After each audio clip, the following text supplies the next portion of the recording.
Mbak Sisi melihat ada tangan yang terselip di leher sang suami Mbak Sisi berwarna merah darah. Dan saat itu Mbak Sisi langsung membelalakan matanya ke arah lehernya sang suami itu, Dan di situ Mbak Sisi melihat dengan jelas ada sosok wanita merah dengan mata yang sangat merah, rambutnya terurai panjang, tersenyum lebar ke Mbak Sisi. Kalian bayangin, aduh jangan dibayangin adikku, membayangkan, astagfirullah gitu.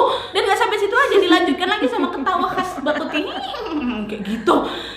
Dan melihat hal itu langsung Mbak Sisi terperanjat menangis lah dia sejadi-jadinya, Wak. Tapi pada saat itu entah kenapanya di pikirannya Mbak Sisi itu tuh bukan setan, melainkan kayak suami aku ini bawa cewek lain ke rumah gitu. Udah jelas tangannya merah, muka merah, mata merah, panjang rambut kayak gitu, udahnya ketawanya Kunti. Mbak Sisi waktu itu mikir nggak setan, Wak, tapi cewek lain yang dibawa sama suaminya. Entah kenapa lah pula Mbak Sisi bisa berpikir kayak gitu. Nah nengok bininya teriak nangis-nangis, suaminya terbangun lah kan, ngapa dek, ada apa dek? Mbak Sisi langsung lah kan dengan sesenggukan dia jawab, ada wanita tadi mas, wanita merah yang ngelonin mas dari belakang, meluk mas dari belakang gitu. Ditengok kan nggak ada dek, nggak ada, kamu mimpi dek, kamu mimpi katanya. Di situ nggak Mbak Sisi aja ketakutan, suaminya pun ketakutan, dan langsung lah tuh diambilnya selimut, ditutupnya itu badan istrinya, ditidurinnya lagi supaya tidur kan. Nah terus Wak, keesokan harinya Mbak Sisi tuh nggak berani lah tuh cerita ke siapa-siapa. Tapi nenek suami Mbak Ismi yang memilih untuk bercerita terlebih dahulu. Apa kata neneknya? Dok, tadi malam itu ya di kamar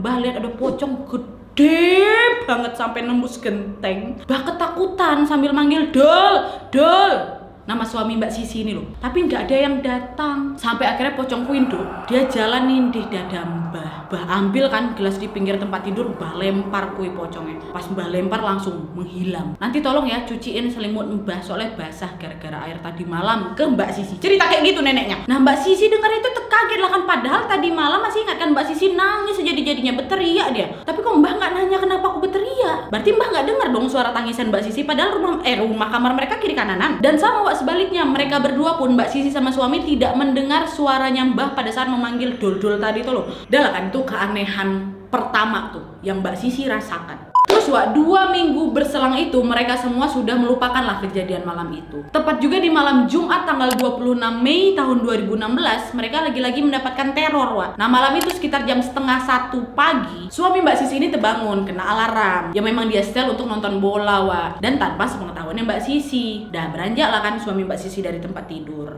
Pergi dia keluar nonton. Terus tiba-tiba Wak, telinganya Mbak Sisi ini dibuat kayak berdengung gitu. Gitu kayak suara radio kehilangan sinyal. Dengar suara kayak gitu Mbak Sisi yang tertidur dibuka ya lah kan mata, suara apa ini? Dan kalian tahu pada saat Mbak Sisi membuka matanya dia melihat ada 2 kuntilanak. Yang satu warnanya hitam, dia lagi melayang-melayang di atas kamarnya, di atap kamarnya Mbak Sisi. Yang satu lagi warnanya putih, duduk di atas lemarinya sambil ngayun-ngayunkan kaki. Terus ketawa lagi dua-duanya. Mbak Sisi waktu itu aduh, saking terperanjatnya nggak bisa dia mengeluarkan suara untuk manggil suaminya tuh. Dan bahkan nih Wak, keadaan rumah pada malam itu kayak nggak ada kehidupan, nggak ada suara TV, nggak ada suara lakinya heboh nonton bola, nggak ada. Nih biar kalian tahu, 10 menit Wak, 10 menit lamanya Mbak Sisi itu tertahan melihat 2 sosok penakutkan tadi. Kalian pikir 1 menit aja kalian macam mana rasanya, ini 10 menit nggak bisa ngapa-ngapain, cuma bisa doa aja itu kan Mbak Sisi. Nggak hilang Wak setan itu, 10 menit itu nggak hilang, tetap di situ sambil ketawa. Yang satu ngayun-ngayunkan kaki, yang putih, yang hitam terbang-terbang di atas. Kalian bisa bayangin nggak sih? Astagfirullahaladzim Mbak Sisi, nasibmu ya Allah. Dan selama itu juga Mbak Sisi terus berusaha untuk memanggil dan berteriak sekuat tenaga manggil mamanya. Baru sampai akhirnya ya Mbak Sisi berhasil mengeluarkan kata ibu katanya. Seketika kedua setan itu pun baru lenyap. Barulah itu suaminya dengar istrinya berteriak, langsung dihampirinya istrinya kan. Nah baru dari situ juga Mbak Sisi dengar suara lakinya lari, suara TV. Sebelumnya nggak dengar apa-apa. Dan ditanya sama suaminya, kamu kenapa lagi dek? Kenapa dek? Katanya. Nah pada saat itu Mbak Sisi memilih untuk tidak menceritakan hal itu karena dia nggak mau menimbulkan kepanikan kayak 2 minggu yang lalu tuh. Akhirnya Mbak Sisi bilang, mas aku cuma mimpi buruk mas katanya. Tapi jelas lah Wak, perasaan itu makin membuat Mbak Sisi panik. Kalian pikir aja. Udah lah kan, karena Mbak Sisi ngerasa udah nggak baik-baik aja nih kalau di sini. Keesokan paginya Mbak Sisi pun meminta lah sama suami, mas kita tinggal di rumah orang tua aku aja yuk mas katanya. Mbak nanti biar aja sementara ditemani sama ayah ibumu dulu. Ya wes lah Dek, aku juga kasihan lihat kamu kayak gini. Dah disetujui lah itu Wak sama istri sama suami Mbak Sisi kan. Mertuanya Mbak Sisi sama nenek suami Mbak Sisi ini pun setuju untuk sementara dulu nih mereka berpisah. Terus Mbak Sisi ini pun pulang lah kan ke rumah orang tuanya Mbak Sisi. Nah di rumahnya Mbak Sisi, kamar Mbak Sisi sendiri pun terlihat tenang kali Wak, nggak ada gangguan sama sekali. Dan sampai menginjaklah usia kandungan 7 bulan. Dan orang tuanya Mbak Sisi pun menyarankan untuk mengadakan acara tingkep atau istilah Jawa yang artinya prosesi 7 bulanan tuh Dah lah dilaksanakanlah itu kan ya, acara tingkep itu. Sampai acara berlangsung tidak ada gangguan sama sekali, alhamdulillah lancar Wak. Nah pada saat malam harinya tuh, saat semua bapak-bapak di sekitar rumah udah selesai ngaji, udah selesai makan, mereka semua berbincang-bincang lah itu di ruang tamu. Ada juga yang di dapur. Nah Mbak Sisi yang pada saat itu sudah selesai membantu untuk menyelesaikan meja dan piring-piring, duduklah itu kan sama ibunya, adiknya, suaminya. Di situ juga adalah beberapa keluarga yang lagi berkumpul di dapur tuh.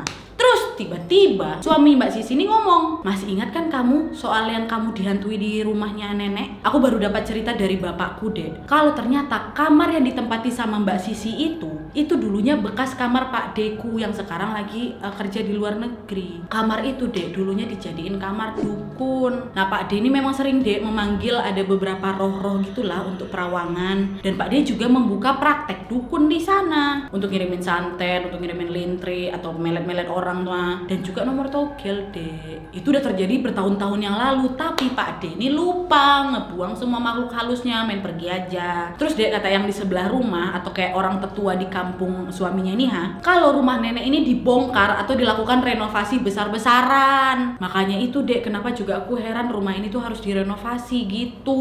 Nah mendengar cerita dari suami Mbak Sisi semuanya kaget, terutama ibunya Mbak Sisi, karena kan tahu anaknya nggak pernah berbagi cerita soal Mbak Sisi yang dihantui sama wanita merah tuh karena kan takut kalau ada apa-apa cucu dia ya kan, anak dia kenapa-napa gitu Nah terus di sana kan ada kakeknya Mbak Sisi juga Wak. Terus kakeknya Mbak Sisi bilang, Dol, manggil ke suami Mbak Sisi kan, besok kamu pergi ke kali atau ke sungai, ambil air yang dari sumbernya 1 ember, terus bawa ke kakek, nanti biar kakek kasih doa supaya kamu sama istri nggak digangguin lagi, kata si kakek. Nah betul Wak, keesokan harinya suami Mbak Sisi pun langsung menuruti kata-kata kakek Mbak Sisi. Dia pergilah itu ke sungai, dia ambil air sumber itu dan dimasukkan ke dalam botol plastik, terus didoakan lah itu sama si kakek. Kemudian Mbak Sisi sama suaminya meminumnya, dan suami Mbak Sisi juga memberikan air tersebut kepada neneknya karena kan neneknya juga ikut diganggu kan. Dan sisa dari airnya itu disiram lah di sekitar rumah neneknya suami Mbak Sisi. Dan dari situ alhamdulillah rumah agak tenang. Nenek, suami, dan Mbak Sisi juga sekarang sudah jarang Wak melihat hantu lagi di rumah itu. Dan sampai Mbak Sisi melahirkan anak pertama beliau, Mbak Sisi masih tinggal di rumah orang tuanya Mbak Sisi.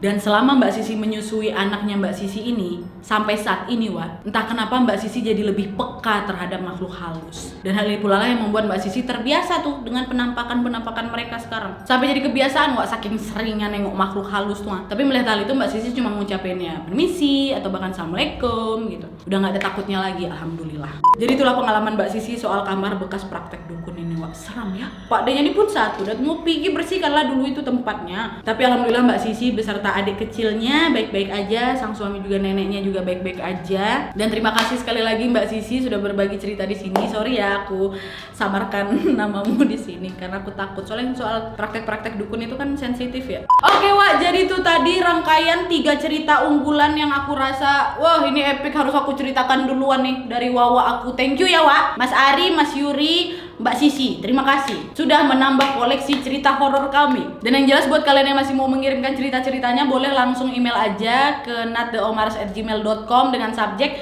kisah hororku. Nanti semoga bisa aku sampaikan di bulan depan berarti. Aku belum tahu sih ini bakal dirutinkannya 2 minggu sekali atau 1 bulan sekali. Karena kalau seandainya asik cerita-cerita dari kalian aja, nanti aku nggak ada kerjanya nyari cerita horor ya kan. Kita seling-selingkan aja lah supaya nggak bosan ya Wak ya. Dan yang jelas sekali lagi aku mengucapkan terima kasih banyak buat kalian yang sudah mengirimkan cerita-cerita horor kalian. Dan yang pasti sampaikan cerita kalian ini secara rapi, berurutan, jelas gitu ya, supaya bisa mempermudah aku untuk menyampaikan cerita ini kepada Wawa yang lain. Oke, selamat berpuasa, bentar lagi buka, selamat berbuka. Kalau kalian nontonnya waktu udah mau sahur, selamat sahur. Kalau kalian nontonnya di tengah-tengah hari, tahan puasanya.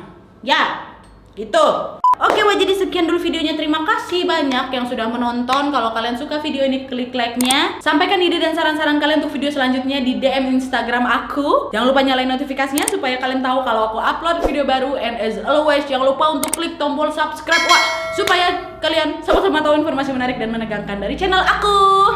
See you on next video, Wak.